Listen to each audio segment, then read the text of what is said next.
Hello, everybody. I want you to do something with me really quick. I want you to all think in your head. Remember the time, because I know every single one of you in here have done this, when you're procrastinating doing homework. And you're procrastinating by listening to music on YouTube. Now, you know when you're looking at YouTube and you are watching a video, there's related videos on the right-hand side of the screen. I want you to imagine that you're listening to some random song, and you see a little picture on the right-hand side that looks pretty familiar. So you click on it, and what you see is something that will change your entire life.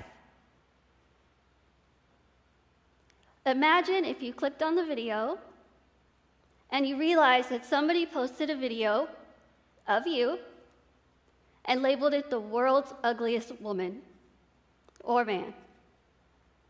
Think for a second. How would you feel? How do you think somebody would feel if they found that? I'll tell you, because it happened to me. And the moment I found this video, I was given two options. I could either choose happiness, or I could choose to give up.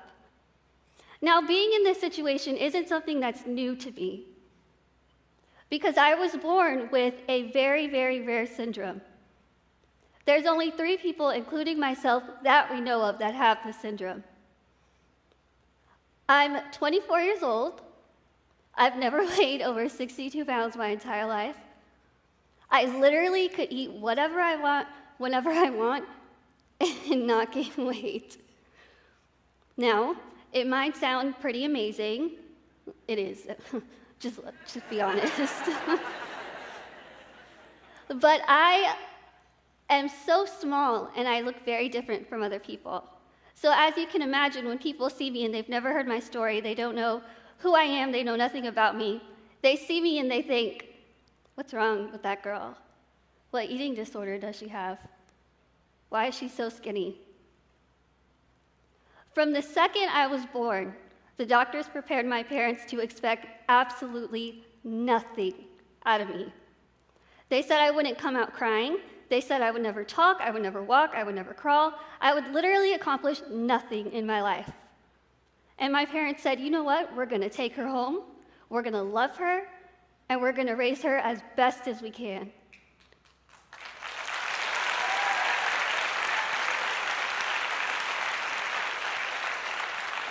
So that's exactly what they did. They raised me completely normally. I was a cute kid, I'm not going to lie. I was so small that my parents had to go to Toys R Us to buy me doll clothes because regular baby clothes were way too big on me. If you go like this, that's the size I was when I was a baby. I personally don't remember, but that's what my parents told me. I grew up completely normally, so normally to the point that when I started kindergarten, I had no clue that I was different. I couldn't physically see that I looked different from the other kids. I unfortunately had to find out in a way that I like to think of as a big slap of reality for a 5-year-old. I'm sure you guys know the feeling the night before the first day of school and you're super excited. You have that anxious feeling in your stomach because you don't know who's going to be in your class, are you going to make friends? That's what I felt. I had my Pocahontas lunchbox, my matching bow, my ruffled socks, ready to go. I walked in on the first day and I saw a little girl reading a book. I walked up to her and I smiled at her and she looked up at me like I was the scariest thing she'd ever seen. And my first thought was, she's rude. I'm a fun kid. She's missing out. So I let it go, and the rest of the day, unfortunately, it didn't get any better. No one wanted to play with me. No one wanted to stand by me. No one wanted to have a single thing to do with me because I was different. And again, I couldn't understand because I was raised so normally. And so going to the playground was hard. I remember climbing up to the top of the playscape, wanting to go down the slide, but there was a long line. And as soon as I got up there, everybody moved. And you would think, yeah, VIP to the slide. But they were moving because they were scared of me. So that's when I had to go home and ask my parents, what's wrong with me? Why doesn't anyone like me? I'm just like them. And my parents encouraged me to go back to school, be myself, and eventually they'll see that I'm just like them. And that's exactly what I did. So again, at such a young age, I was forced to be in the situation of I could either choose to be happy or I could choose to give up. Luckily, I chose to be happy. As I grew up, I started making a lot of friends. I'm pretty funny, so I made a lot of friends really easily. And once I started making friends, my friends started becoming my bodyguards, per se. When people would come up to me and kind of tease me and make fun of me, which happened often, they would come up and say, "This is my friend Lizzie, be nice to her, she's pretty cool." And luckily it worked. As I got older, I of course had to deal with a lot of bullying. Luckily, no physical bullying, but a lot of name-calling and stares.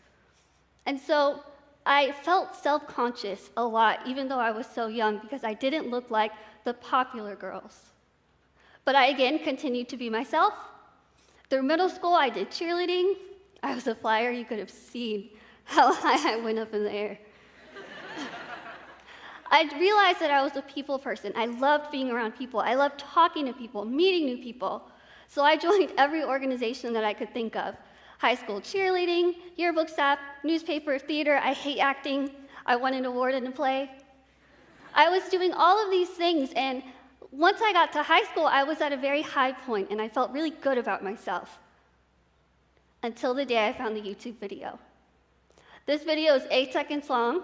It had no sound. It had over 4 million views to this one video that was 8 seconds long.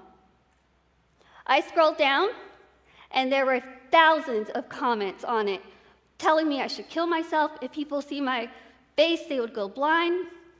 So I thought, those people, how could they? They don't know me.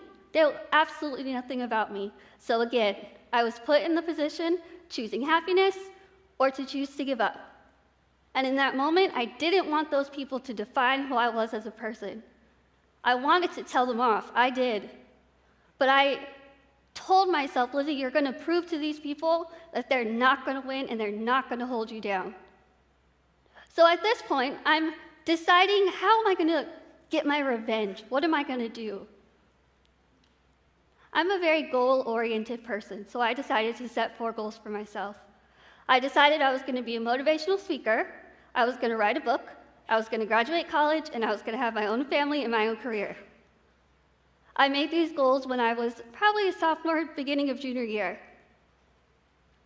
2013 will be my 8th year of motivational speaking.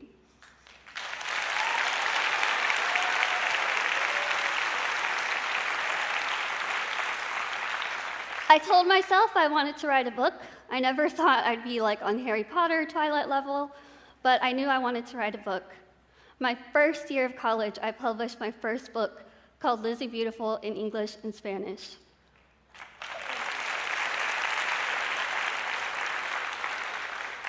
I never thought it would happen, but I ended up writing my second book, and it came out this past October, called Be Beautiful, Be You. A couple days ago, I got an email from my publishing house with the release date for my 3rd book.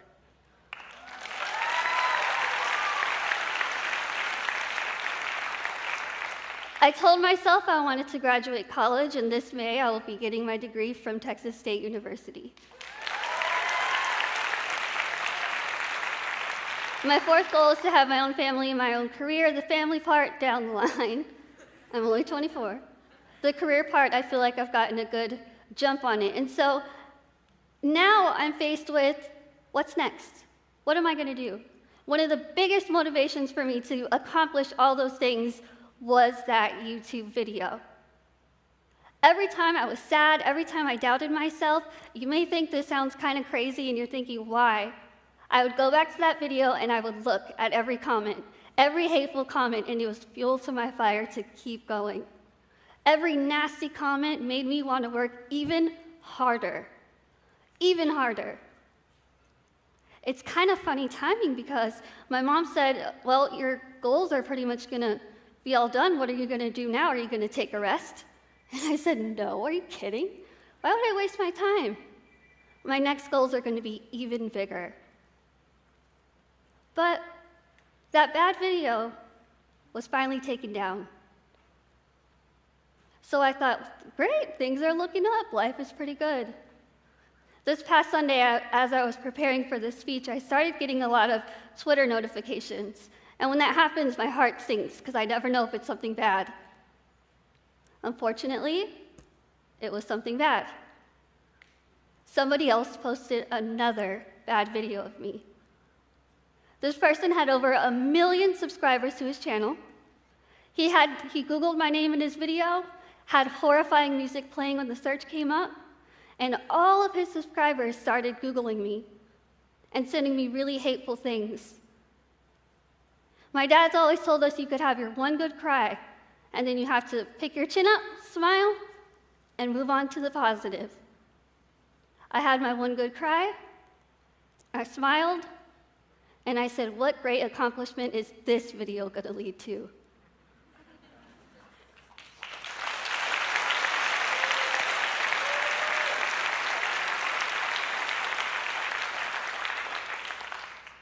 I told myself, Lizzie, you're going to show these people that they're not going to define you. I'm not going to let the people who stare at me, the people who call me ugly, the doctors who said I would never accomplish a thing, they're not going to define me, and they're not going to win. I kind of look at this whole battle of the world's ugliest woman versus me, and I realized the best revenge is with your accomplishments. So yes, I won. Thank you.